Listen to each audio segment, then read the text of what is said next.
तो क्लास 4 में हम लोग पढ़ेंगे फ्रेम ऑफ रेफरेंस के बारे में। तो देखिए फ्रेम ऑफ रेफरेंस क्या होता है।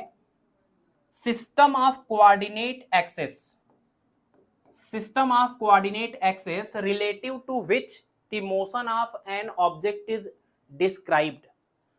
कोई भी पार्टिकल जो रेस्ट में है या मोशन में है, क्योंकि रेस्ट या मोशन तो रिलेटिव टर्म है, जो रेस्ट में है उसको हम मोशन बोल सकते हैं, मोशन को भी रेस्ट बोल सकते हैं, डिपेंड करेगा कि आप किसके रेफरेंस में बोल रहे हैं। तो किसी भी पार्टिकल के मोशन को या रेस्ट को या उसके लोकेशन को डिस्क्राइब करने के लिए हम जो कोऑर्डिनेट एक्सिस को यूज करते हैं, उन कोऑर्डिनेट एक्सिस के सिस्टम को हम लोग बोलते हैं फ्रेम ऑफ रेफरेंस। ठीक है ना, फ्रेम ऑफ रेफरेंस। जैसे एग्जांपल के तौर पर मान लीजिए कि यहां पर कोई पार्टिकल है, हमें इस पार्टिकल की पोजीशन बतानी है कि पार्टिकल कहां पर है। तो अगर हम ये कोऑर्डिनेट एक्सिस लें तो इसका पोजीशन बताने के लिए हमारे पास जो पोजीशन वेक्टर होगा वो ये होगा, है ना। इसको हम कुछ बोल देते हैं vector R is equal to ये हो जाएगा X I cap plus Y J cap plus Z K cap. लेकिन मान लीजिए आप इसी पार्टिकल का पोजीशन बताना चाहते हैं और आपने जो फ्रेम ऑफ रेफरेंस लिया ये एस मान लीजिए, और दूसरा जो फ्रेम ऑफ रेफरेंस लिया वो आपने ये ले लिया, इसका नाम है एस डैश। तो अभी सेम पार्टिकल की ही पोजीशन अब आप यहां से मेजर करेंगे, इस फ्रेम ऑफ रेफरेंस से अगर मेजर करेंगे तो अलग आएगा, ये हो जाएगा आपका इसका पोजीशन वेक्टर। तो कोई भी पार्टिकल के मोशन को, रेस्ट को, पोजीशन को डिस्क्राइब करने के लिए जो हम set of coordinate axis use करते हैं, उन्हीं को हम लोग बोलते हैं फ्रेम ऑफ रेफरेंस। कि किसके रिस्पेक्ट में, किसके रेफरेंस में आप बता रहे हैं कि पार्टिकल की वेलोसिटी इतनी है, पोजीशन इतना है, एक्सेलरेशन इतना है ना। तो किसी भी पार्टिकल का पोजीशन, स्थिति, उसकी वेलोसिटी यानी कि वेग और एक्सेलरेशन यानी कि त्वरण इस बात पे डिपेंड करता है कि आपने उसको बताने के लिए कौन सा रेफरेंस फ्रेम लिया हुआ है। रेफरेंस फ्रेम चेंज करेंगे तो पार्टिकल का पोजीशन, वेलोसिटी और एक्सेलरेशन भी चेंज हो जाएगा। तो ये चीज होती है आपकी फ्रेम ऑफ रेफरेंस। ठीक है। अब जैसे मान लीजिए कोई पार्टिकल है, उसका हमें पोजीशन बताना है, जैसे कि यही वेक्टर आर हमें बताना, तो x I cap Y J cap Z K cap vector के फॉर्म में है। अदरवाइज अगर आप सिर्फ इसका 3 डायमेंशन में कोऑर्डिनेट लिखें तो X comma Y comma Z. तो किसी भी पार्टिकल का अगर आप सिर्फ पोजीशन बताना चाहते हैं, पोजीशन कोऑर्डिनेट बताएंगे, तो पोजीशन कोऑर्डिनेट बताने के लिए जो आपने सिस्टम यूज किया है, जो फ्रेम ऑफ रेफरेंस यूज किया है, उसको हम लोग नाम देते हैं स्पेशियल, स्पेस से related spatial frame of reference. ठीक है ना। कोई ऐसा फ्रेम ऑफ रेफरेंस आपने यूज किया जिसमें आप किसी पार्टिकल के सिर्फ कोऑर्डिनेट्स को बता रहे हैं, पोजीशन को बता पा रहे हैं, तो उसको हम बोलते हैं स्पेशियल फ्रेम ऑफ रेफरेंस। लेकिन ऐसा कोई फ्रेम ऑफ रेफरेंस है जिसमें आप पोजीशन के साथ साथ ये भी बता पा रहे हैं कि ये घटना या ये पार्टिकल किस टाइम पर यहां पर था। यानी अगर आपने एक्स वाई और जेड के साथ साथ टाइम भी बताया तो ये हुआ स्पेस बताने वाला कोऑर्डिनेट, और ये टाइम वाला कोऑर्डिनेट। इस पूरे फ्रेम ऑफ रेफरेंस को जिसमें ये चीज मेजर की जा रही है उसको बोलेंगे space time frame of reference. ठीक है ना। और किसी भी चीज के होने के लिए कोई भी जो फेनोमेना होती है वो किस टाइम पर और किस जगह पर हुई है, यानी एक्स वाई जेड और टी दोनों बताते हैं, तो उस चीज को हम लोग बोलते हैं इवेंट, है ना। तो इवेंट को डिस्क्राइब करने के लिए, इवेंट मतलब क्या, इवेंट मतलब कि पार्टिकल की पोजीशन और प्लस टाइम, पोजीशन को हम पॉइंट भी बोलते हैं। तो पॉइंट और टाइम को बताने वाली जो चीज होती है जिसको हम इवेंट बोल रहे हैं, उस फ्रेम ऑफ रेफरेंस को हम बोलते हैं space time frame of reference. Simple सी बात। ठीक है। चलिए, बाकी वैसे जनरली हमारे जो फ्रेम ऑफ रेफरेंस होते हैं वो दो टाइप के होते हैं, एक होता है इनर्शियल फ्रेम ऑफ रेफरेंस और एक होता है non inertial frame of reference. एक होता है इनर्शियल फ्रेम ऑफ रेफरेंस और एक होता है non inertial frame of reference. ठीक है। इनर्शियल और नॉन इनर्शियल में ये जो इनर्शिया वाला वर्ड आया है, ये आया है न्यूटन के पहले लॉ से। न्यूटन का पहला लॉ आपको पता है, जिसको लॉ ऑफ इनर्शिया बोलते हैं, जड़त्व का नियम बोलते हैं। वो ये बोलता है कि अगर किसी भी पिंड के ऊपर, किसी भी बॉडी के ऊपर कोई फोर्स ना लगाया जाए तो वो बॉडी अगर रेस्ट में है तो वो रेस्ट में रहेगी, और अगर वो मोशन में है तो वो सेम वेलोसिटी से सेम डायरेक्शन में, है ना, वो कांस्टेंट वेलोसिटी से सेम डायरेक्शन में चलती रहेगी। ये है Newton's law of, first law, जिसको हम लॉ ऑफ इनर्शिया बोलते हैं। तो न्यूटन का जो पहला लॉ है या दूसरा लॉ है जो ये बोलता है कि भाई फोर्स जीरो है तो एक्सेलरेशन भी जीरो होगा, और एक्सेलरेशन जीरो होने का यही मतलब होता है कि पार्टिकल या तो रेस्ट में हो या तो कांस्टेंट वेलोसिटी से चल रही हो, है ना। तो न्यूटन के सेकंड लॉ से ही ये कंक्लूजन हम निकाल सकते हैं, फर्स्ट लॉ वाला, जिसको हम लॉ ऑफ इनर्शिया बोलते हैं। तो न्यूटन का फर्स्ट लॉ और सेकंड लॉ, या जनरली हम इसको सिर्फ सेकंड लॉ भी बोल सकते हैं, जिस फ्रेम में अप्लीकेबल होता है, जिस फ्रेम में न्यूटन के लॉज बिल्कुल सही लागू होते हैं, उस फ्रेम को हम लोग बोलते हैं इनर्शियल फ्रेम। तो इनर्शिया जो वर्ड है वो न्यूटन के पहले लॉ से आया है, जो ये बोलता है कि अगर बॉडी पर कोई फोर्स नहीं लग रहा है तो अगर बॉडी रेस्ट में है तो रेस्ट में रहेगी, और कांस्टेंट स्पीड से चल रही है तो उसी स्पीड से उसी डायरेक्शन में चलती रहेगी। ये जो लॉ ऑफ इनर्शिया है वो जिस फ्रेम में लागू होती है उसको हम इनर्शियल फ्रेम बोलते हैं, और जिसमें लागू नहीं होती उसे हम नॉन इनर्शियल फ्रेम बोलते हैं। ठीक है ना, तो ये इनर्शिया वर्ड वहीं से आया हुआ है। ठीक है, ये इनर्शिया वर्ड वहीं से आया हुआ है न्यूटन के लॉ से। अब हमें यही समझना है कि इनर्शियल फ्रेम और नॉन इनर्शियल फ्रेम की क्या क्या खास बातें हैं, और उसके अंदर न्यूटन के लॉ किस तरीके से लागू होते हैं या नहीं होते हैं, ये चीज। ठीक है ना, देखिए इनर्शियल फ्रेम को हम लोग न्यूटोनियन फ्रेम या गैलीलियन फ्रेम ऑफ रेफरेंस भी बोलते हैं। इसमें न्यूटन के लॉज जो है अप्लीकेबल होते हैं, और गैलीलियन नाम के गैलीलियो नाम के साइंटिस्ट ने सबसे पहले बताया था, इसलिए इसका नाम गैलीलियन फ्रेम ऑफ रेफरेंस भी है। ठीक है, और ये इनर्शियल फ्रेम ऑफ रेफरेंस जो होता है वो अनएक्सेलरेटेड होता है। ये सबसे इंपॉर्टेंट बात, यानी जो इनर्शियल फ्रेम होता है वो अनएक्सेलरेटेड होता है, मतलब इनर्शियल फ्रेम का जो एक्सेलरेशन होता है वो जीरो होता है। अब एक्सेलरेशन जीरो होने का मतलब क्या, जैसे ये फ्रेम है, अगर हम बोलें कि ये हमारा एक इनर्शियल फ्रेम है, तो इसका मतलब ये हुआ कि इनर्शियल फ्रेम का मतलब कि या तो ये कांस्टेंट स्पीड से चल रही होगी या फिर ये रेस्ट में होगी। ठीक है ना, तो अनएक्सेलरेटेड फ्रेम ऑफ रेफरेंस का मतलब ऐसा फ्रेम जो या तो रेस्ट में रहे या तो ये कांस्टेंट स्पीड से चले, इसको हम बोलते हैं अनएक्सेलरेटेड फ्रेम ऑफ रेफरेंस। और अगर कोई फ्रेम ऑफ रेफरेंस अनएक्सेलरेटेड है तभी उसमें न्यूटन के लॉज अप्लीकेबल हैं, उसमें लॉज लागू होते हैं, अदरवाइज नहीं होते। अब इसका मीनिंग समझाते हैं आपको।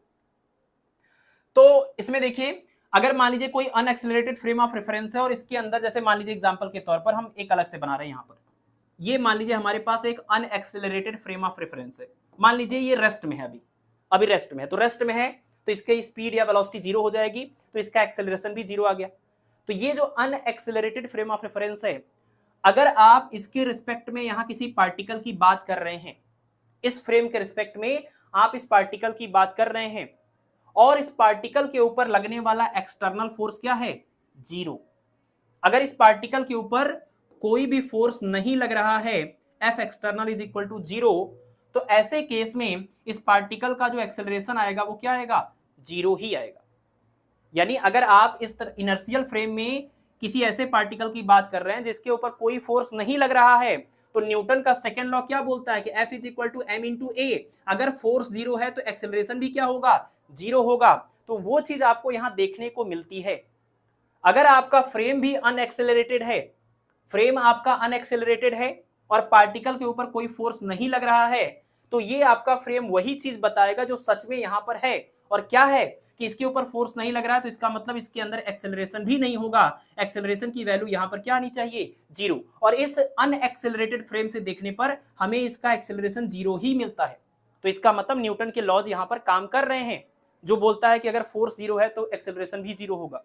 वो बात यहां पर देखने को मिलती है, लेकिन कब, जब हमारा ये फ्रेम भी अनएक्सेलरेटेड रहेगा तब। ठीक है ना, तो अगर कोई अनएक्सेलरेटेड फ्रेम है तो उस फ्रेम के अंदर अगर हम किसी पार्टिकल को ऑब्जर्व करते हैं, तो अगर उसके ऊपर फोर्स लगता है तो ये बताएगा कि हाँ फोर्स लग रहा है, अगर उस पर फोर्स नहीं लगता है तो ये बताएगा कि हाँ फोर्स नहीं लग रहा। ठीक है ना, तो इसका मतलब कि न्यूटन के लॉज अनएक्सेलरेटेड फ्रेम के अंदर लागू होते हैं, और इसी फ्रेम को हम बोलते हैं इनर्शियल फ्रेम। ठीक है, ये तो पहला पॉइंट एकदम क्लियर हो गया। दूसरा पॉइंट देखिए, position, velocity and acceleration of particle depends on the frame of reference. पीछे ही बता दिया आपको कि कोई भी पार्टिकल का पोजीशन बताना, इसके रिस्पेक्ट में बताएंगे तो ये है, इसके रिस्पेक्ट में अगर बताने लगे तो ये है, और पोजीशन बदल दिया तो वेलोसिटी भी बदल जाएगी टाइम के डेरिवेटिव के साथ। भाई अगर पोजीशन बदल गई तो आप इसको टाइम के साथ डिफरेंशिएट करेंगे तो वेलोसिटी भी बदल गई, और एक और बार डिफरेंशिएट करेंगे तो एक्सेलरेशन भी बदल गई। ठीक है, तो पोजीशन, वेलोसिटी और एक्सेलरेशन फ्रेम ऑफ रेफरेंस के चॉइस पर डिपेंड करता है। फ्रेम ऑफ रेफरेंस चेंज करने पर ये चीजें चेंज हो जाती है। ठीक है, और लास्ट पॉइंट यहां पर देखिए, अगर हम अर्थ की बात करें तो अर्थ एक रोटेटिंग फ्रेम है या नॉन इनर्शियल फ्रेम है। अर्थ रोटेट कर रहा है अपने ही एक्सिस पर, वेस्ट टू ईस्ट। तो अर्थ जब रोटेट कर रहा है तो रोटेशन की वजह से उसके पास उसकी वेलोसिटी का डायरेक्शन लगातार हर पॉइंट पर टेंजेंट के डायरेक्शन में है ना।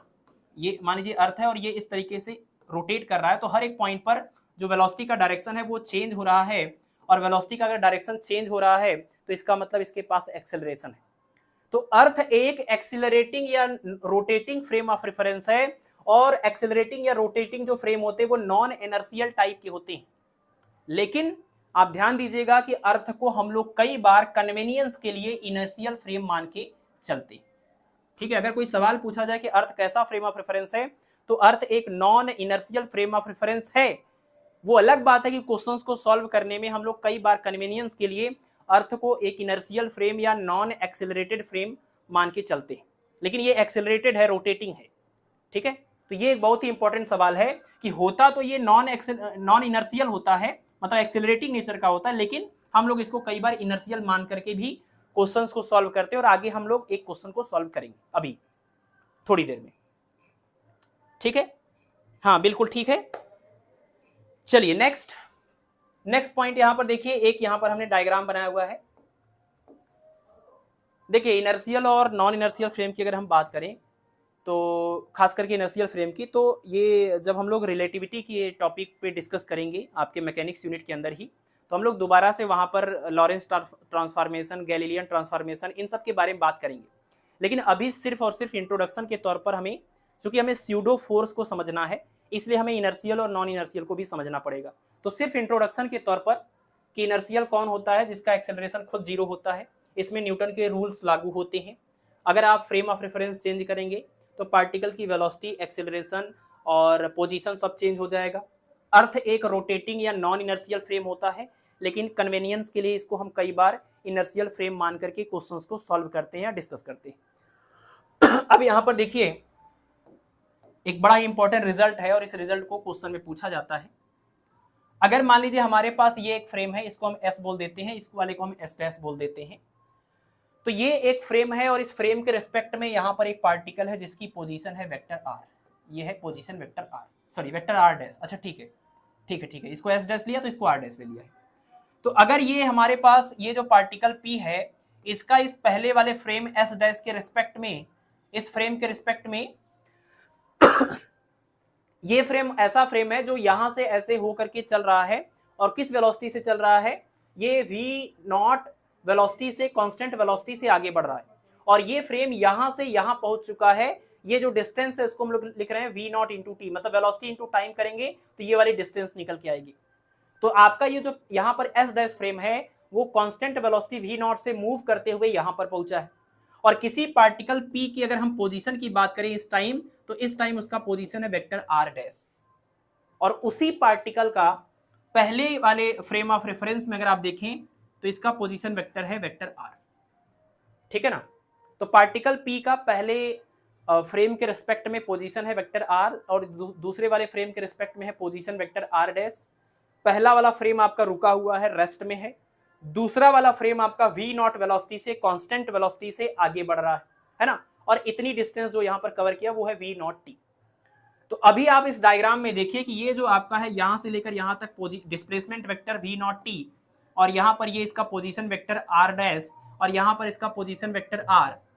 तो यहां पर अगर हम ट्रायंगल का रूल अप्लाई करें वेक्टर का, तो हम कह सकते हैं कि ये वेक्टर r जो है, ये जो वेक्टर r है वो इस वेक्टर v नॉट t और इस वेक्टर r डैश का रिजल्टेंट वेक्टर है ना। ट्रायंगल का रूल आपको पता है, इन दोनों वेक्टर का ये रिजल्टेंट वेक्टर है। तो हम बोल सकते हैं कि vector r is equal to this vector v not t और दिस वेक्टर r डैश। ठीक है। अब इसके बाद हम क्या करेंगे, देखिए इसके बाद हम लोग इसको डिफरेंशिएट करेंगे विथ रिस्पेक्ट टू टाइम। तो इसको डिफरेंशिएट करेंगे तो dr बाई dt, ये इसको डिफरेंशिएट करेंगे तो v नॉट कांस्टेंट की तरफ बाहर आएगा, और t का डेरिवेशन टाइम के रिस्पेक्ट में 1 हो जाएगा, और r डैश का डेरिवेटिव करेंगे तो dr डैश अपॉन dt हो जाएगा। और आप देखिए कि dr upon dt rate of change of position जो होता है उसको हम वेलोसिटी बोलते हैं, है ना। और ये जो वेक्टर r है वो इस पहले फ्रेम s के रिस्पेक्ट में पोजीशन था, तो इसका मतलब ये निकल के आएगा पार्टिकल p का इस पहले फ्रेम के रिस्पेक्ट में वेलोसिटी v, और यहां पर बचा हुआ है आपका v नॉट, और ये आपका निकल के आया दूसरे वाले फ्रेम के रिस्पेक्ट में पार्टिकल की वेलोसिटी v डैश। ठीक है, और इसको एक और बार आप डिफरेंशिएट कर दीजिए, एक और बार डिफरेंशिएट करेंगे तो ये जो वेलोसिटी है वो एक्सेलरेशन में कन्वर्ट हो जाएगा, ये जो वेलोसिटी है वो एक्सेलरेशन में कन्वर्ट हो जाएगा, लेकिन ये जो कांस्टेंट वेलोसिटी थी वो कांस्टेंट वेलोसिटी अब जीरो हो जाएगी, क्योंकि ये कांस्टेंट है, ये कांस्टेंट है, ये तो वेरिएबल है, with respect to time position change हो रहा है, तो वेलोसिटी भी चेंज होगी, एक्सेलरेशन भी चेंज होगा। लेकिन ये कांस्टेंट वेलोसिटी से जो फ्रेम आपका आगे जा रहा था, उस वेलोसिटी कांस्टेंट वेलोसिटी का आप टाइम के साथ डेरिवेटिव करेंगे तो जीरो आएगा। तो कुल मिला के मिलेगा vector A is equal to vector A dash, और वेक्टर ए क्या है, वेक्टर ए है फ्रेम एस में इस पार्टिकल पी का एक्सेलरेशन, और वेक्टर ए डैश है फ्रेम एस डैश में इस पार्टिकल पी का एक्सेलरेशन, और दोनों ही फ्रेम में इसी पार्टिकल का एक्सेलरेशन यहां पर क्या आ गया, सेम आ गया। इन दोनों ही फ्रेम में इस पार्टिकल का जो एक्सेलरेशन हमने निकाला वो सेम निकल के आया। अब यहां से देखिए कंक्लूजन क्या निकल रहा है।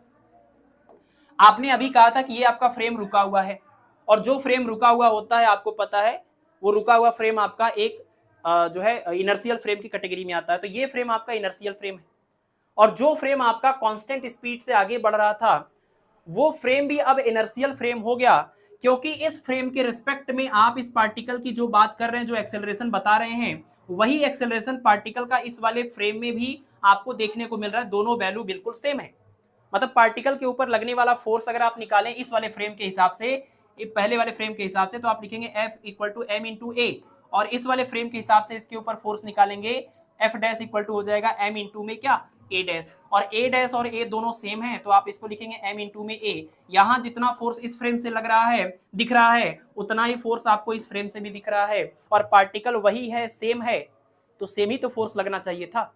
अगर सेम पार्टिकल है तो हम किसी भी फ्रेम से देखें फोर्स तो सेम ही हमें ऑब्जर्व होना चाहिए था। तो ऐसे में इन दोनों ही फ्रेम से हमें सेम फोर्स यहां से निकल के आ रहा है। ये फ्रेम आपका था इनर्शियल फ्रेम जिसमें न्यूटन के लॉज वैलिड होते हैं, और वो न्यूटन के लॉज यहां पर भी वैलिड हो रहे हैं, बिल्कुल सेम रिजल्ट आपको दे रहा है। इसका मतलब ये भी क्या होगा, इसी कैटेगरी का फ्रेम ऑफ रेफरेंस होगा, दैट इज ये भी इनर्शियल फ्रेम ऑफ रेफरेंस होगा। ठीक है, इस पूरी बात का सिर्फ ये कंक्लूजन है, a frame moving with a constant velocity relative to an inertial frame. अगर कोई इनर्शियल फ्रेम है तो उस इनर्शियल फ्रेम के साथ इसके रिस्पेक्ट में कांस्टेंट वेलोसिटी से चलने वाला फ्रेम भी क्या होगा, इनर्शियल ही होगा। किसी इनर्शियल फ्रेम के साथ कांस्टेंट वेलोसिटी से चलने वाला फ्रेम भी इनर्शियल फ्रेम होगा। ये बहुत ही ज्यादा इंपॉर्टेंट प्रॉपर्टी है, इसको आप ध्यान रखिएगा। बाकी रिलेटिविटी टॉपिक में आएंगे तो हम फिर से इन बातों को डिस्कस करेंगे थोड़ा डिटेल में। ठीक है, थोड़ा डिटेल में। चलिए, ये क्लियर हुआ इनर्शियल फ्रेम आपका। नेक्स्ट है आपका non inertial frame. Non inertial frame क्या है, देखिए नॉन इनर्शियल फ्रेम, जैसे इनर्शियल फ्रेम में आपने बोला कि इनर्शियल फ्रेम का मतलब होता है नॉन एक्सेलरेटेड। इनर्शियल फ्रेम की बात करें तो इनर्शियल फ्रेम वो फ्रेम होता है जिसका कोई एक्सेलरेशन नहीं होता, मतलब उसका अपना खुद का एक्सेलरेशन जीरो होगा, यानी फ्रेम या तो रुका हुआ होगा या तो कांस्टेंट स्पीड से चल रहा होगा। इसको हम बोलते हैं इनर्शियल फ्रेम। और इनर्शियल फ्रेम में आपने देख लिया दो अलग अलग इनर्शियल फ्रेम आपने लिए, एक ये लिया, एक आपने ये लिया, और दोनों ही फ्रेम में आपने इस पार्टिकल के ऊपर लगने वाला फोर्स कैलकुलेट किया, सेम निकल के आया, बिल्कुल सेम निकल के आया। और इसके अलावा कोई और भी आप ले लेते, अगर ये भी इनर्शियल फ्रेम होता तो इसमें भी इस पार्टिकल के ऊपर लगने वाला फोर्स, इस पार्टिकल का अपना मोमेंटम, इस पार्टिकल की अपनी वेलोसिटी, सब कुछ आपको सेम ही मिलता है ना। तो अगर आपके जो भी law of conservation of momentum की अगर आप बात करते है ना, तो यहां से आप यहां से या फिर यहां से मोमेंटम आप अप्लाई करते, कैलकुलेट करते, तो हर एक फ्रेम में आपको सेम निकल के आता। पार्टिकल की आप एनर्जी भी कैलकुलेट करते, काइनेटिक एनर्जी, पोटेंशियल एनर्जी, अलग अलग फ्रेम से, तो भी आपको टोटल एनर्जी उसकी हर बार सेम निकल के आती। कहने का मतलब सिर्फ ये है कि जितने भी ये इनर्शियल फ्रेम होते हैं, इन सभी इनर्शियल फ्रेम में कोई भी फिजिक्स का फंडामेंटल लॉ बिल्कुल सेम तरीके से लागू होता है, कोई डिफरेंस नहीं होता है। ठीक है, तो यहां पर लिखा हुआ है कि fundamental physics laws are identical in all inertial frame. सभी इनर्शियल फ्रेम में जो फिजिक्स के फंडामेंटल लॉज होते हैं, जो बेसिक रूल्स होते हैं, वो सभी इनर्शियल फ्रेम में बिल्कुल सेम तरीके से लागू होते हैं, एकदम आइडेंटिकल होते हैं, कोई डिफरेंस नहीं आता है। लेकिन but different in accelerated frame. अगर आपका फ्रेम एक्सीलरेटेड हो जाए, यानी उसका कुछ अपना एक्सेलरेशन हो, अगर इनका अपना खुद फ्रेम का कुछ एक्सेलरेशन हो, तो ये पहली बात तो इनर्शियल नहीं होंगे, ये नॉन इनर्शियल होंगे। और नॉन इनर्शियल में अलग अलग inertial frame, non inertial frame में किसी भी पार्टिकल के ऊपर जो रूल आप अप्लाई करेंगे वो अलग अलग देखने को मिलेगा। कहने का मतलब, अगर मान लीजिए कि यहाँ कोई पार्टिकल है और आपने इसको देखा एक इनर्शियल फ्रेम एस से, दूसरे इनर्शियल फ्रेम एस से, और तीसरे non inertial frame S dash से। तो ये दोनों जो फ्रेम है वो दोनों इनर्शियल है। तो इस पार्टिकल के ऊपर लगने वाला फोर्स इसमें और इसमें आप कैलकुलेट करेंगे, सेम निकल के आएगा। लेकिन ये नॉन इनर्शियल है, इसका अपना खुद का एक्सेलरेशन है, और इस वजह से यहां से जब ऑब्जर्व करेंगे इसके ऊपर लगने वाला फोर्स, तो आपको उन दोनों से डिफरेंट दिखेगा, रियलिटी से अलग दिखेगी। इसलिए हम कहते हैं कि नॉन इनर्शियल फ्रेम में जो फंडामेंटल लॉज होते हैं वो सेम नहीं होते हैं, वो अलग अलग हो जाते हैं। डिपेंड करेगा कि आपका ये फ्रेम किस एक्सेलरेशन से चल रहा है। ठीक है, तो ये बात ध्यान रखनी है कि जो एक्सेलरेटेड फ्रेम होते हैं वो आपके नॉन इनर्शियल फ्रेम होते हैं, जो नॉन एक्सेलरेटेड फ्रेम होते हैं वो आपके इनर्शियल फ्रेम होते हैं। ठीक है, जितने भी एक्सेलरेटेड फ्रेम होंगे, रोटेटिंग फ्रेम होंगे, वो नॉन इनर्शियल होते हैं। ये बात पीछे आपने अर्थ के केस में देखा, अर्थ रोटेट करता है, रोटेटिंग बॉडी है, तो ये नॉन इनर्शियल की कैटेगरी में आता है। लेकिन कन्वीनियंस के लिए हम लोग कई बार इसको इनर्शियल मान के भी बातें करते हैं। नॉन इनर्शियल फ्रेम में न्यूटन के पहले और जो दूसरे लॉज हैं वो वैलिड नहीं होते हैं, वो लागू नहीं होते।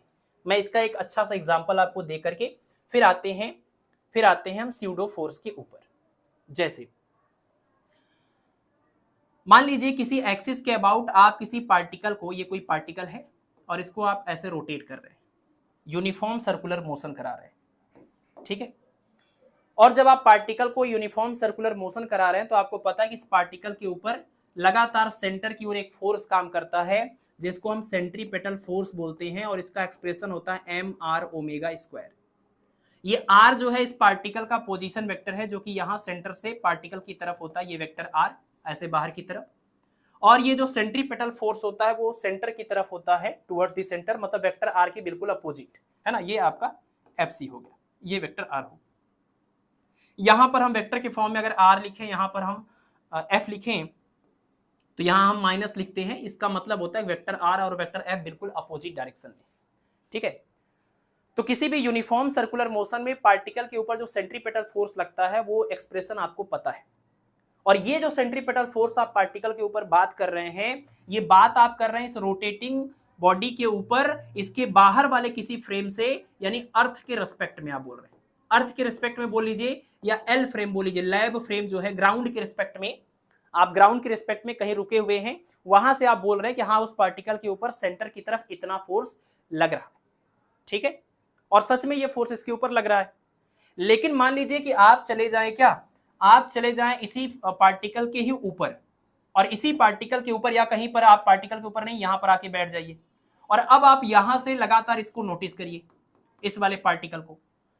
अगर आप उसी रोटेटिंग फ्रेम के ऊपर आ जाएंगे तो जिस स्पीड से, जिस वेलोसिटी से ये पार्टिकल चल रहा है, आप भी अब उसी पार्टिकल से, उसी स्पीड से, उसी एक्सेलरेशन से चलने लगेंगे, और अब आपके रिस्पेक्ट में ये पार्टिकल रेस्ट में हो जाएगा, है ना। अगर आप भी इसी रोटेटिंग फ्रेम के ऊपर, रोटेटिंग बॉडी के ऊपर आ गए, तो आपके रिस्पेक्ट में अब ये पार्टिकल रेस्ट में आ गया, और अगर ये पार्टिकल रेस्ट में है तो इसका आपके रिस्पेक्ट में इस टाइम, तो आप कहेंगे इसका एक्सेलरेशन जीरो है। अगर एक्सेलरेशन जीरो है तो लगने वाला फोर्स भी क्या होगा, जीरो होगा, है ना।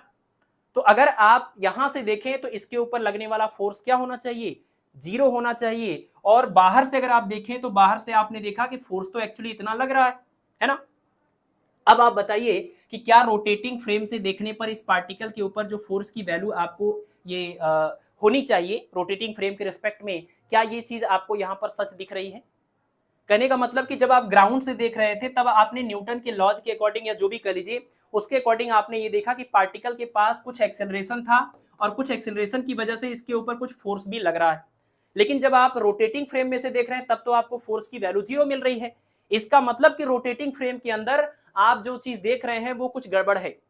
एक्चुअली इस पार्टिकल के ऊपर लगने वाला फोर्स इतना है, लेकिन रोटेटिंग फ्रेम के अंदर आपको ये फोर्स की वैल्यू जीरो आपको जो दिख रही है, उसके लिए आपको क्या देखना पड़ेगा, उसके लिए आपको इमेजिन करना पड़ेगा बाहर की तरफ लगने वाला एक फोर्स, जिसको हम सेंट्रीफ्यूगल फोर्स बोलते हैं। और अगर आप ये सेंट्रीफ्यूगल फोर्स लेंगे बाहर की तरफ, तो ये सेंट्रीफ्यूगल फोर्स और ये वाला सेंट्रीपेटल फोर्स इक्वल और अपोजिट होकर के आपको ये रिजल्ट देंगे। मतलब अगर आप रोटेटिंग फ्रेम में न्यूटन के लॉज को अप्लाई करना चाहते हैं तो आपको एक्चुअल फ्रेम के साथ साथ, एक्चुअल फोर्स के साथ साथ कुछ और भी एक फोर्स को इमेजिन करना पड़ेगा, जिसको हम लोग स्यूडो फोर्स या फिक्टिशियस फोर्स बोलते हैं। ठीक है, तो नॉन इनर्शियल फ्रेम में अगर आप न्यूटन के लॉज को अप्लाई करने जा रहे हैं तो वो हर एक अलग अलग नॉन इनर्शियल फ्रेम में अलग अलग तरीके से एक्सप्रेशन बनेगा, जबकि आपके इनर्शियल फ्रेम में हर बार सेम रिजल्ट बनेगा। ठीक है, यहां पे थोड़ा बहुत डाउट रह गया होगा आपका, क्योंकि ये चीज को हम और अगले स्लाइड में पढ़ेंगे डिटेल में। तो अभी आप इतना याद रखिए कि नॉन इनर्शियल फ्रेम उसको बोलते हैं जो एक्सेलरेटेड होता है या रोटेटिंग नेचर का होता है। इसमें न्यूटन के जो लॉज होते हैं वो वैलिड नहीं होते हैं, न्यूटन के जो लॉज होते हैं वो वैलिड नहीं होते हैं। ठीक है ना, न्यूटन के लॉज वैलिड नहीं होते। चलिए यहां पर आइए नेक्स्ट स्लाइड में, इसमें हम लोग पढ़ेंगे स्यूडो फोर्स की, जो हम बात कर रहे थे सेंट्रीफ्यूगल फोर्स की, उसको समझेंगे। बात करने से अच्छा ही है। जैसे एक सवाल है कि if S is an inertial frame of reference then another frame accelerated with the constant acceleration with respect to it will be. कहानी क्या है कि हमारे पास एक फ्रेम है और ये फ्रेम कैसा फ्रेम है, इनर्शियल फ्रेम है। अब कह रहे हैं कि इस इनर्शियल फ्रेम के रिस्पेक्ट में अगर कोई ऐसा दूसरा फ्रेम है जो एक कांस्टेंट एक्सेलरेशन से एक्सेलरेटेड है, तो ये वाला जो फ्रेम होगा वो कैसा फ्रेम होगा। अगर कोई फ्रेम आपके पास है, दो फ्रेम है, एक है एस और एक है एस डैश, इसके रिस्पेक्ट में ये फ्रेम आपका ए एक्सेलरेशन से चल रहा है, कांस्टेंट एक्सेलरेशन से, तो ये वाला जो फ्रेम होगा वो कैसा होगा। ये वाला तो इनर्शियल है, तो ये वाला फ्रेम कैसा होगा जिसका एक्सेलरेशन ए है। इनर्शियल, नॉन इनर्शियल, इनर्शियल और नॉन इनर्शियल दोनों, ना तो इनर्शियल और ना ही नॉन इनर्शियल। चलिए आंसर बताइए। वी आर की वैल्यू जीरो का मतलब क्या है, एक सेकेंड, अरे क्या हो रहा है, चलिए इसको देख ही लेते हैं। वी आर की वैल्यू जीरो होने का क्या मतलब है। देखिए वी आर की वैल्यू, पहली बात तो अर्थ के केस में अगर हम बात कर रहे थे तो ये तो पूरा जीरो हो गया। अर्थ के केस में स्पेशली अगर ये पूरा जीरो हो गया, और वी आर की वैल्यू जीरो होने की बात का मतलब ये है कि जो पार्टिकल आपका रोटेट कर रहा है, एक्सेलरेट कर रहा है, आप भी सेम तरीके से एक्सेलरेट कर रहे हैं, रोटेट कर रहे हैं। तो अगर दोनों का सेम एक्सेलरेशन है तो आपके रिस्पेक्ट में पार्टिकल की वेलोसिटी जीरो हो जाएगी। तो आपके रिस्पेक्ट में अगर पार्टिकल की वेलोसिटी जीरो हो, यानी आपकी वेलोसिटी उतनी हो फ्रेम की जितनी पार्टिकल की हो, तो वी आर की वैल्यू जीरो, और वी आर की वैल्यू जीरो रखेंगे तो ये पूरा जीरो हो जाएगा। तो स्यूडो फोर्स में सिर्फ ये बचेगा, ये तो ऑलरेडी अर्थ के लिए जीरो हो चुका था, तो स्यूडो फोर्स में सिर्फ सेंट्रीफ्यूगल बचेगा, यही कर रहे थे।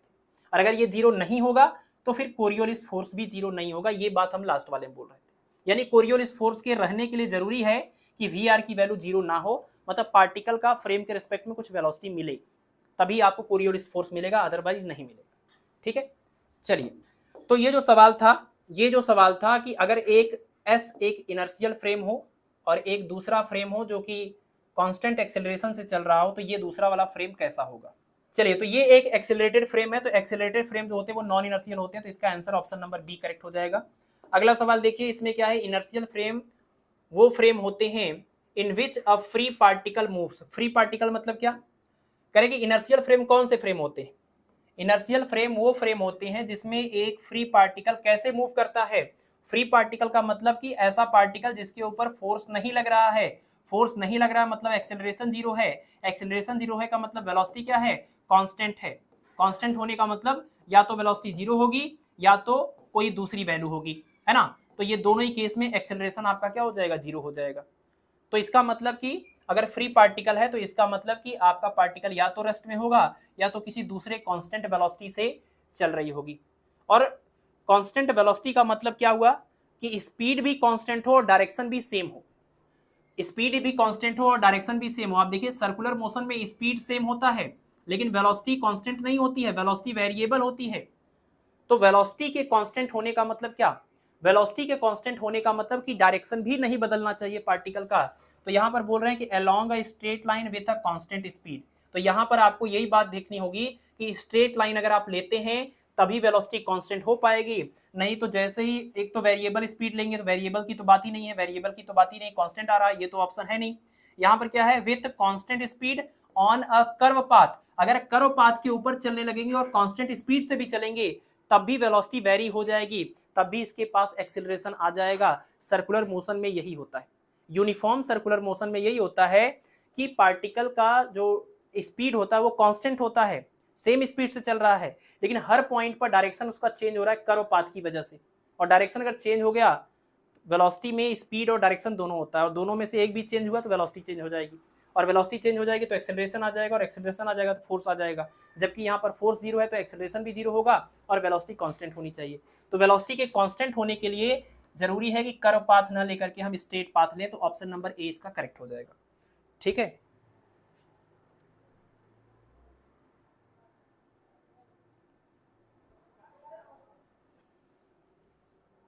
नहीं ठीक है, आपकी देखिए डिमांड सही है, लेकिन आप मेरी भी सिचुएशन को थोड़ा समझिए।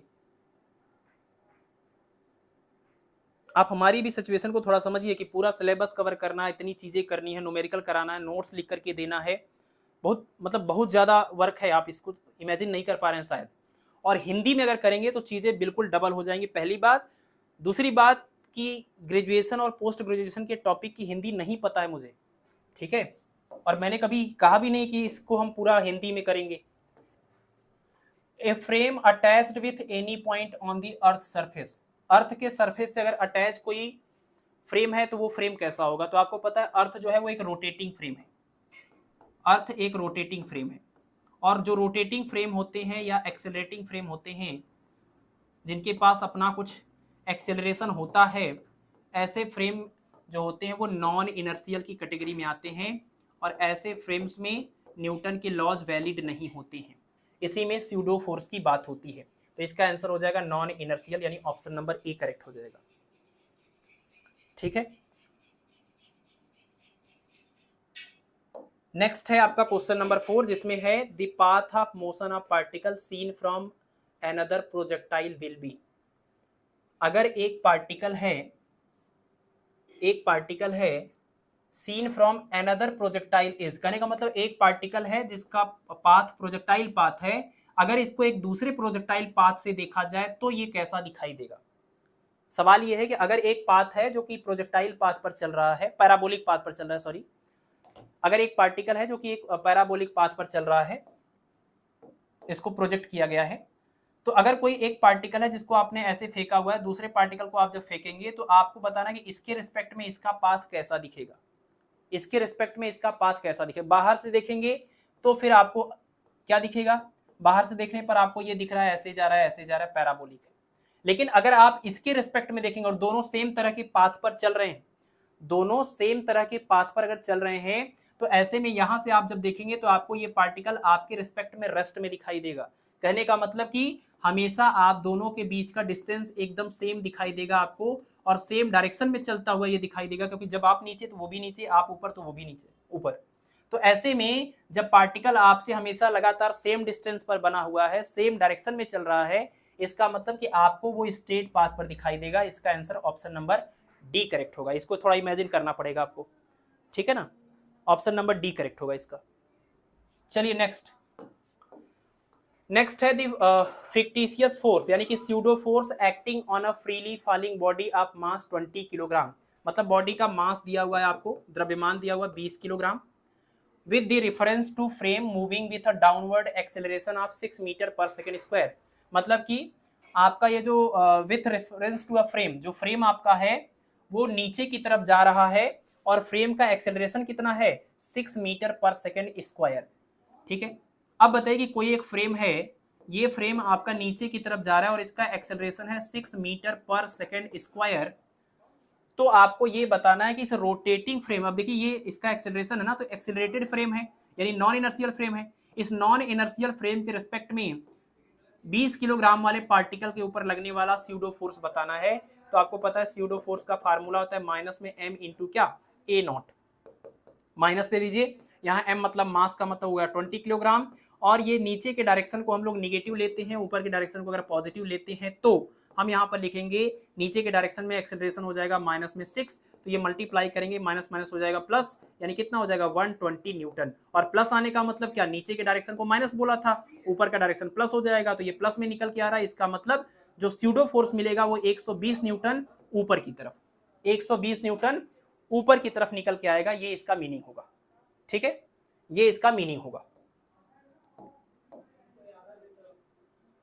तो यहां पर हो जाएगा आपका 120 Newton in upward direction, option number A correct. चलिए नेक्स्ट क्वेश्चन नंबर 6, अर्थ कैसा फ्रेम है? तो आपको पता है अर्थ एक रोटेटिंग फ्रेम है, यानी एक्सेलरेटिंग फ्रेम है, और जो फ्रेम एक्सेलरेटिंग होते हैं उसमें न्यूटन के लॉज वैलिड नहीं होते, उनको हम नॉन इनर्शियल फ्रेम बोलते हैं। तो इसका आंसर हो जाएगा ऑप्शन नंबर बी, ठीक है ना, इसका आंसर हो जाएगा ऑप्शन नंबर बी। अगला सवाल देखेंगे, अब लास्ट में 3-4 कैलकुलेशन है, क्वेश्चन नंबर 7 के बाद। तो इसमें कह रहे हैं कि इनर्शियल फ्रेम कौन होता है, कौन से फ्रेम को हम इनर्शियल फ्रेम बोलते हैं? तो वो फ्रेम को हम इनर्शियल फ्रेम बोलते हैं जिनका अपना एक्सेलरेशन खुद जीरो होता है, यानी नॉन एक्सेलरेटेड फ्रेम जो होते हैं वो इनर्शियल फ्रेम होते हैं। तो नॉन एक्सेलरेटेड मतलब क्या? नॉन एक्सेलरेटेड का मतलब कि मूविंग विथ यूनिफॉर्म वेलोसिटी और एट रेस्ट। अगर कोई यूनिफॉर्म वेलोसिटी से मूव करे या रेस्ट में रहे तो इसका एक्सेलरेशन जीरो आएगा, और जिसका एक्सेलरेशन जीरो आएगा वो हो जाएगा आपका inertial frame. Option number C correct हो जाएगा इसका। ठीक है, ऑप्शन नंबर सी करेक्ट हो जाएगा। क्या है कि calculate the fictitious force and the total force, यानी कि हमें फिक्टिशियस फोर्स या कह लीजिए स्यूडो फोर्स पता करना है, फिर क्या करें टोटल फोर्स पता करना है। टोटल फोर्स का मतलब कि नॉन इनर्शियल फ्रेम में जो टोटल फोर्स काम करता है वो टोटल फोर्स पता करना है। On a freely falling body of mass 20 kilogram with reference to a frame, जो हमारा फ्रेम है, जो एक्सिलरेटेड फ्रेम है, नॉन इनर्शियल फ्रेम है, वो with a downward acceleration of 6 metre per second square. ठीक है ना, अभी यही सेमी सवाल तो शायद पीछे किया था हम लोगों ने, पीछे जो सवाल था वो सेम ही था, लेकिन इसमें दो चीजें पूछा है, एक तो फिक्टिशियस फोर्स चाहिए और दूसरा हमें टोटल फोर्स भी चाहिए। तो हमने अभी अभी निकाला था, लेकिन हम फिर से कर लेते हैं। नीचे के डायरेक्शन को हम ले रहे हैं निगेटिव, ऊपर के डायरेक्शन को हम ले रहे हैं पॉजिटिव। जो हमारा फ्रेम है उस फ्रेम का एक्सेलरेशन ए नॉट कितना है? 6 मीटर पर सेकेंड स्क्वायर। लेकिन एक चीज और, ये जो है 6 मीटर पर सेकेंड स्क्वायर, ये नीचे की तरफ है तो यानी माइनस मिलेंगे। ठीक है, नीचे की तरफ का डायरेक्शन निगेटिव है तो ये वेक्टर जो है निगेटिव में आएगा। अब हमें निकालना है स्यूडो फोर्स या फिक्टिशियस फोर्स। तो एफ पी इक्वल टू होता है माइनस में एम ए नॉट, ये हो जाएगा माइनस में एम मतलब 20 और ए नॉट की वैल्यू माइनस में 6, मल्टीप्लाई करेंगे तो 120 न्यूटन, और प्लस का मतलब कि ये डायरेक्शन आ जाएगा ऊपर का। अब टोटल फोर्स की वैल्यू है तो टोटल फोर्स से पहले हमें इनर्शियल फोर्स निकालना होगा एफ आई, और एफ आई का फार्मूला क्या हो जाएगा? कोई फ्री फॉलिंग बॉडी है तो उसके ऊपर ग्राउंड के रिस्पेक्ट में या इनर्शियल फ्रेम के रिस्पेक्ट में लगने वाला फोर्स एम इंटू में जी हो जाएगा। लेकिन ये डाउनवर्ड डायरेक्शन में होता है तो ये माइनस में लिखना पड़ेगा, क्योंकि नीचे के डायरेक्शन को हमने माइनस बोला हुआ और ये वेक्टर है। ये क्या है? वेक्टर है। तो यहाँ पर हो जाएगा हमारा माइनस में मास हो जाएगा 20, और जी की वैल्यू आप लिख लीजिए कितना? जी की वैल्यू आप ले लीजिए, यहाँ पर वैसे कुछ दिया तो नहीं है, 9.8 ले लीजिए। ठीक है, ये पूरा आएगा, और ये पूरा माइनस में जब निकल के आएगा, माइनस में आने का मतलब कि ये डायरेक्शन हो जाएगा नीचे की तरफ। ठीक, और हम यहाँ पर अब निकालेंगे टोटल फोर्स, और टोटल फोर्स का एक्सप्रेशन कितना हो जाएगा? टोटल फोर्स इक्वल टू हो जाएगा इनर्शियल फोर्स प्लस में स्यूडो फोर्स। और इनर्शियल फोर्स कितना है? ये आपका इनर्शियल फोर्स है, माइनस में ये मल्टीप्लाई कर लीजिए कितना हो जाएगा, ये जीरो चला जाएगा, 16 196। तो ये 96 आपका माइनस वाला 96, ये हुआ एफ इनर्शियल, और सीडो फोर्स हो गया प्लस में 120। सॉल्व कर लेंगे कितना हो जाएगा, ये प्लस और माइनस हो जाएगा तो माइनस में 76, माइनस में 76 न्यूटन। और माइनस का मतलब क्या कि ये डायरेक्शन है नीचे की तरफ, यानी जो स्यूडो फोर्स आएगा वो 120 न्यूटन ऊपर की तरफ आएगा, प्लस में आया था, और जो टोटल फोर्स आएगा या नॉन इनर्शियल फ्रेम में जो फोर्स आएगा वो -70 न्यूटन आएगा, मतलब कि 70 न्यूटन फोर्स होगा, और माइनस का मतलब डायरेक्शन नीचे की तरफ। तो ऑप्शन नंबर ए बिल्कुल करेक्ट है। ये हुआ आपका स्यूडो फोर्स, और ये हुआ आपका टोटल फोर्स, और ये डायरेक्शन दिखा रहे हैं एरो से, यहाँ पर डायरेक्शन दिखा रहे हैं। ठीक है, चलिए क्लियर है।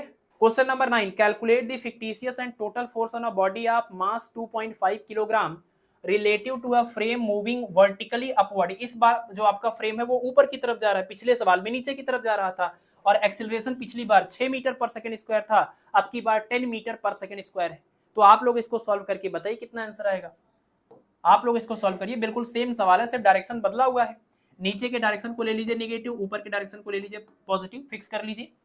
और मास दिया हुआ है आपको 2.5 किलोग्राम, और आपको निकालना क्या है? आपको निकालना स्यूडो फोर्स या फिक्टिशियस फोर्स। तो एफ पी इक्वल टू क्या होता है? माइनस में एम इंटू में फ्रेम का एक्सेलरेशन। तो माइनस में एम मतलब कितना? माइनस में ये हुआ 2.5, और ए नॉट मतलब होता है फ्रेम का एक्सेलरेशन 10। और एक चीज और ध्यान रखना पड़ेगा कि ये फ्रेम जो है ये आपका ऊपर की तरफ जा रहा है, पॉजिटिव लिखना होगा 10। ठीक है, देखिए माइनस एम ए नॉट, तो माइनस एम और ए नॉट की वैल्यू, ए नॉट ऊपर की तरफ जा रहा था तो ये प्लस में रहेगा, तो ये माइनस में आएगा, माइनस में 25 है ना, ये गड़बड़ था। तो इसका मतलब कि अगर ये भी माइनस में आएगा तो कुल मिला के कहानी ये बनेगी, माइनस में इसको लिखेंगे 2.5 इंटू में 10, माइनस में 2.5 को कॉमन लेंगे तो 10 और 9.8 कितना हो जाएगा? ये दोनों को ऐड करेंगे 19.8 आएगा, और न्यूमेरिकल वैल्यू सब में लास्ट वाला जो दिया है वो 49 है, तो आएगा वही मल्टीप्लाई करने पर। ठीक है, 49.50, लेकिन प्लस में आएगा कि माइनस में आएगा? तो माइनस में आएगा। ठीक है, एक बार इसको देख लीजिएगा, माइनस में आएगा। तो कुल मिला के जो हमारा आंसर आ रहा है वो ये आ रहा है कि फिक्टिशियस फोर्स जो है वो 25 न्यूटन है, माइनस का मतलब नीचे की तरफ, माइनस का मतलब नीचे की तरफ।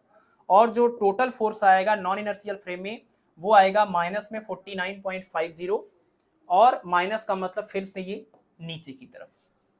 ठीक है, तो कोई ऐसा ऑप्शन नहीं दिख रहा है?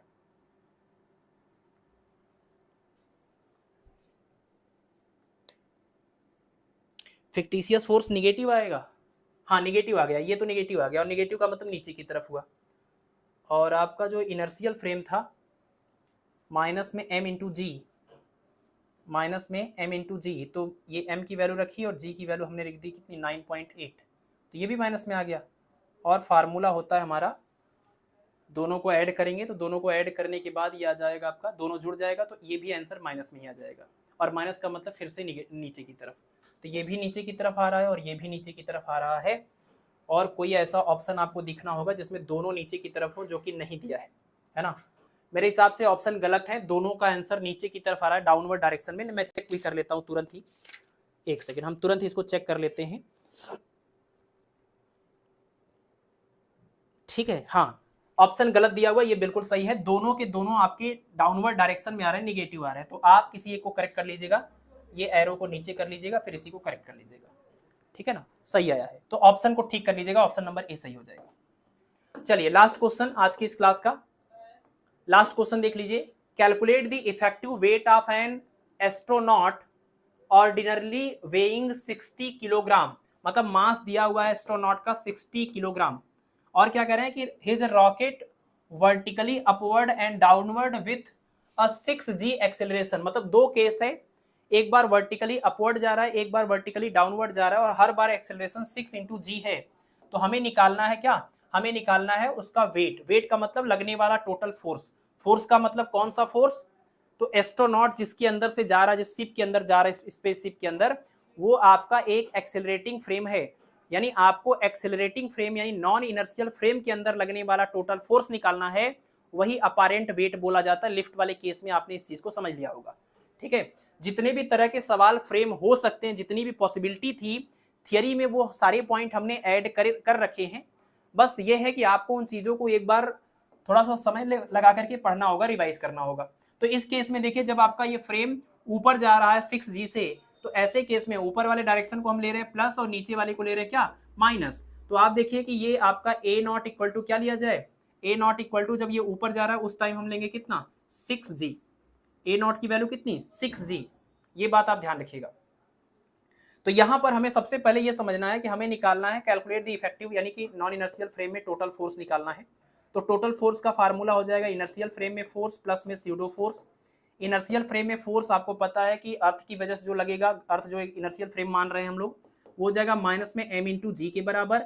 स्यूडो फोर्स की बात करें तो ये फार्मूला होता है माइनस में m इंटू ए नॉट के बराबर, है ना। स्यूडो फोर्स ये आपका माइनस m ए नॉट हमेशा होता है, तो माइनस को कॉमन ले लीजिए m के साथ में, तो आपको मिल जाएगा ए नॉट प्लस में जी। लेकिन अब ये आपको देखना पड़ेगा कि नॉन इनर्शियल फ्रेम में ये जो फोर्स आप लिख रहे हैं माइनस में m और यहाँ पर अंडर रूट ए प्लस जी, यहाँ पर एक बात आपको ध्यान रखना पड़ेगा कि ये जो ए नॉट आप लिखने जा रहे हैं उसकी वैल्यू कैसे लिखी जाए, जी के साथ सेम डायरेक्शन में है कि अपोजिट डायरेक्शन में, है ना। तो यहां पर केस नंबर 1 में जब आपका फ्रेम ऊपर की तरफ जा रहा था तो ऊपर वाले डायरेक्शन को आपने बोला प्लस, तो ऊपर वाले केस में ए नॉट की वैल्यू आपको 6 लेनी पड़ेगी, और नीचे वाले केस में जब आप ए नॉट की वैल्यू लिखेंगे तो आपको माइनस में 6g लिखनी पड़ेगी, ठीक है। नीचे वाले डायरेक्शन को निगेटिव, ऊपर वाले को पॉजिटिव लिया है। ये हुआ जनरल केस, जो अभी तक हमने कोई केस यूज नहीं किया, ये तो हमारे पास फार्मूला ही होता है, हमने एफ आई का एक्सप्रेशन और एफ पी का एक्सप्रेशन लिखा, उसी को यहां तक लिख दिया ला करके। अभी तक हम डिसाइड नहीं कर सकते कि ये कौन सा केस है, लेकिन अब ए नॉट की जो वैल्यू रखेंगे उससे डिसाइड हो जाएगा। तो अगर आपको यहाँ से एफ एन निकालना है तो हो जाएगा माइनस में एम, एम की वैल्यू कितनी 60, और यहाँ ब्रैकेट में ए नॉट की वैल्यू जी, ए नॉट की वैल्यू प्लस में जी, तो 6g और प्लस में जी 7g मल्टीप्लाई करेंगे तो कितना हो जाएगा 7 गुणे 6 42 42 420 माइनस में जी 420g, और g का मतलब आप जानते हैं वेट है या फोर्स है, तो ये मास इनटू में g है, और g की वैल्यू जब हम यहाँ 9.8 या 10 जो भी रखेंगे फिर मल्टीप्लाई करेंगे तो ये वेट या फोर्स न्यूटन में आएगा। और अभी अगर g के टर्म में लिखते हैं तो इसको हम किलोग्राम वेट बोलते हैं, है ना। g, ये जो g लिखा हुआ है g पे अगर टर्म में रहता है तो इसको हम किलोग्राम वेट बोलते हैं। तो ये आपका आंसर हो गया कितना, ये आपका आंसर हो गया माइनस में 420, या तो एक काम कर लीजिए इसको बोल दीजिए 420 किलोग्राम वेट, और ये जो फोर्स या वेट का डायरेक्शन है वो माइनस का मतलब क्या है, डाउनवर्ड डायरेक्शन, ठीक है ना, माइनस का मतलब डाउनवर्ड। दूसरा केस देखिए, माइनस में 60 और ए नॉट की जगह पर हम ये लिखेंगे माइनस में 6g और प्लस में g, माइनस क्यों, क्योंकि नीचे की तरफ जब ये जा रहा होगा तब माइनस प्लस करेंगे तो माइनस हो जाएगा minus 5g, minus minus plus हो जाएगा, और 5 गुणे 6 करेंगे 300 हो जाएगा, 300 और ये g आ जाएगा प्लस में, तो इसका मतलब हुआ 300 किलोग्राम वेट, और प्लस आने का मतलब ऊपर की तरफ, ठीक है, दोनों केस का ये आंसर हो जाएगा। तो ये 420 नीचे की तरफ और 300 ऊपर की तरफ, ऑप्शन नंबर ए करेक्ट, ठीक है। चलिए, तो इसी के साथ हमारा जो ये टॉपिक था वो कंप्लीट हो गया है, ठीक है। फिर चलिए, तो आज की इस क्लास को यहीं पर समाप्त करते हैं, कल मिलेंगे आप सब लोगों से। चलिए, okay, thank you, good night.